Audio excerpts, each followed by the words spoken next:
Hi, Melanie. Thanks for joining me today. Oh, thank you for having me. It was a nice surprise. Well, yeah, you just spoke on the TED, or I want to say TED Talk, but on the Tech Talk stage here at the summit, Atlantic Solar Summit, and you were talking about WiRE.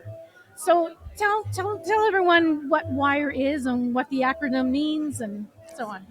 So WiRE is a nonprofit organization. It Yeah. stands for Women in Renewable Energy. Yeah. It's an organization that started in 2013 in Toronto, Ontario. And in the last 11 years, it's grown exponentially. So we've got over 16 chapters Wow. on 4 continents. Yeah. We're in every Canadian province as well as the Yukon, and we're growing every day.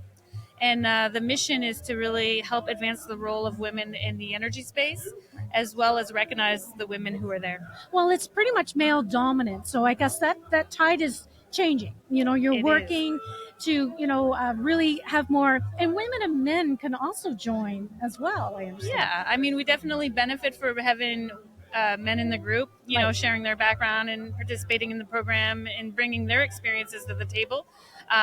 But the goal is to help underrepresented groups, whether Right. it be women or other underrepresented groups, and give them those same opportunities. Yes, exactly. And also during your presentation, which was great, by the way, Thank you. you talked about junior, like WiRE Junior. Yeah. And what's that program So about?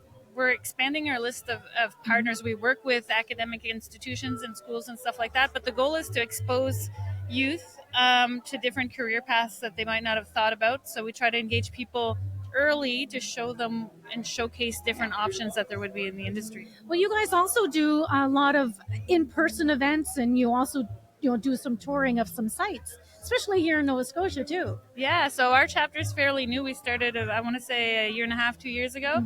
But in the last year, we organized some field trips, and we got to go on site and visit generating stations and wind farm, go inside a wind turbine. Yeah. And so it gives you exposures to different facets of the industry that you might not get from just attending a conference. You get to see it up and personal. So Well, I want to become a member of WiRE, so I'm going to put it out there. I'm going to be in touch with the organization just because it's good for sharing of resources. It's good for networking purposes as well. absolutely. So we organize networking activities, but just being within the group, everyone who's there has a different background and different experience in the renewable energy sector. Personally, I'm not an engineer. I have a business background, but it's nice to be able to sit at the table with people who work either with government or developers or all kinds of things. So you get to meet new people and you get to learn about the industry. So it's a great way to spend your time. That's awesome. Thanks so much for joining me. It's a great chat, and you're going to be hearing from me as your All right, new sounds newest good. I look member for forward the to Nova it. Scotia chapter. Okay, thanks so much. You're welcome.